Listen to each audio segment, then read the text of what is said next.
You may be seated.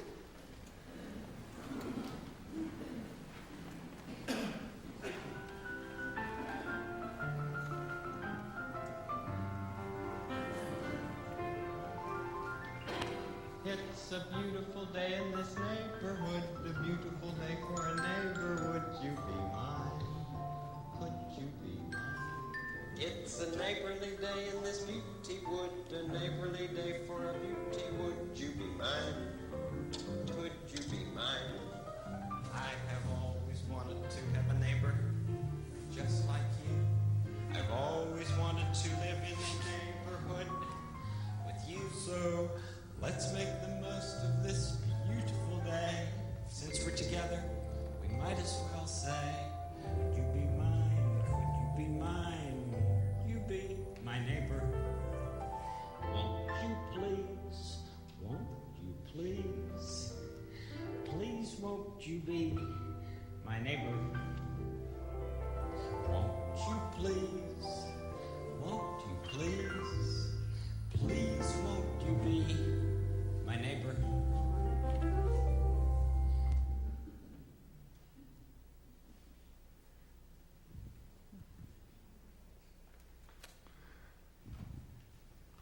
Well, hello, neighbor.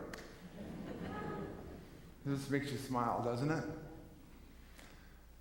Well, this is a story today about neighbors. This is probably the most famous story Jesus ever told. You need no further introduction to the parable than to hear the title that it's been given, the Good Samaritan. The lawyer's question tries to determine who does and does not qualify to be my neighbor. But as he so often does, Jesus turns the question around and challenges us to ask ourselves, how can I qualify to be a neighbor? You know, Jesus could have pulled this story right from the headlines. I remember a couple years ago when a man was stabbed on a busy sidewalk in New York. The security camera footage showed that as he laid there bleeding, not only 2, but 7 different people passed by, sliding over to the other side of the sidewalk to go around him. And that man later died. We hear stories like that all the time. Why aren't we willing? What was the difference between the 2 men who walked by that wounded man on the other side of the road and the Samaritan who showed some kindness and mercy? Children seem to instinctively help people, to comfort someone when they're down or hurting. Author and lecturer Leo Biscaglia once told about a contest he was asked to judge. The purpose of the contest was to find the most caring child. The winner was a 4-year-old whose next-door neighbor was an elderly gentleman who had recently lost his wife.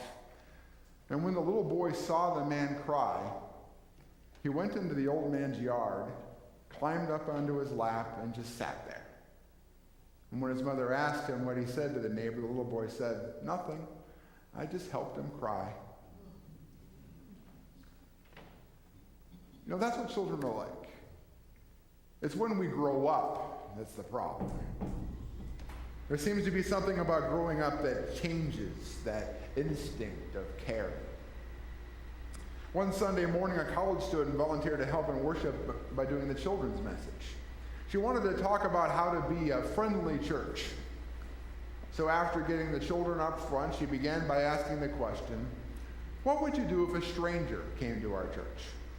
And immediately one of the kindergartners raised his hand and said, "I'd run away and find my mom." And another one chimed in, "I'd say no, and I'd go and tell my Sunday school teacher." And one after another, the children told the young woman how they would avoid making contact with this stranger. So she tried another tactic. What would happen if a new child was in town visiting our church for the first time? Wouldn't she be nice to him? Sure, one of the children said, but if he was a stranger, I wouldn't be nice to him. You know that look of desperation you get in your face when you know what you're trying to do is going down the drain in a hurry? Well, that was the look she had on her face. So she tried again. What would happen if you were the stranger? What would you like to be? How would you like to be treated? Wouldn't you want them to smile at you and greet you like a friend? And one of the thoughtful children said, well, yes, but not if they were strangers. Well, that's what we teach our kids. And as adults, we walk on the other side of the road, look the other way, or worse yet, look after ourselves. We don't want to be inconvenienced. We don't want to get involved. The miracle of the story of the Good Samaritan is that a person overcame that instinct and showed mercy. But it wasn't just any person. It was a Samaritan. Why a Samaritan? If Jesus only wanted to lift up helping others, doing good works, and helping those in need, he wouldn't have had to have used the character of a Samaritan. Any person who showed kindness would make Jesus' point. But Jesus doesn't do things accidentally. He chooses his characters carefully. The honorable priest and the respectable Levite should have known better, should have been quick to offer help. And the Samaritan? Samaritans were regarded as second-class citizens and outcasts in Jewish society. They were not only looked down on because they were half-breeds, but hated because they worshipped and understood the Torah differently than everyone else. Some say this was Jesus' way of shaming us. Like he was saying, if this outsider can get it right, why can't you?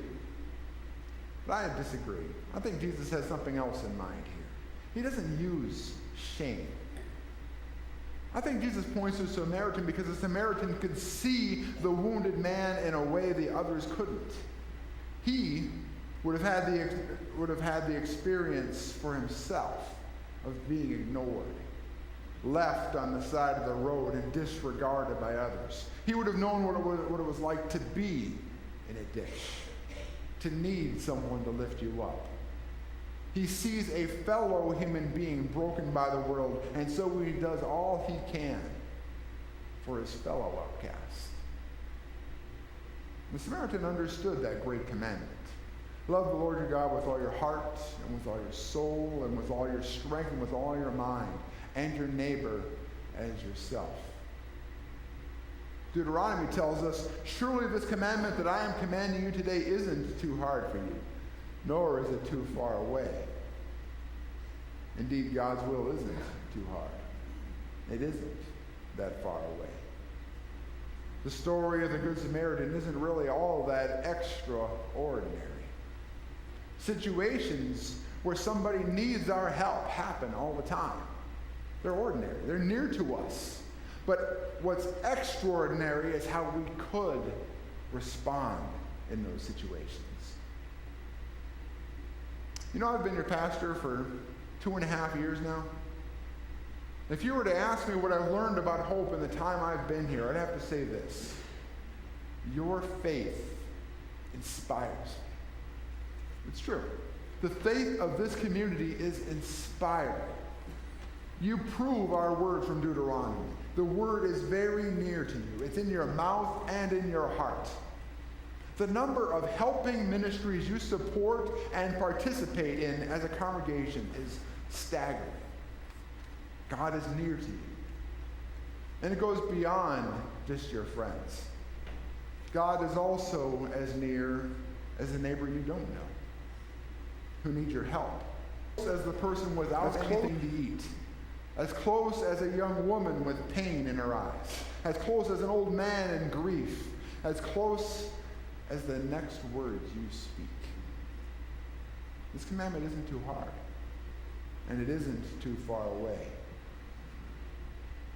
The lawyer asked, "Who is my neighbor?" And Jesus turned it around and asked, "What makes you a neighbor?" The Samaritan, he saw someone hurting, and he did everything he could to help. And Jesus says, "Go and do likewise." Amen.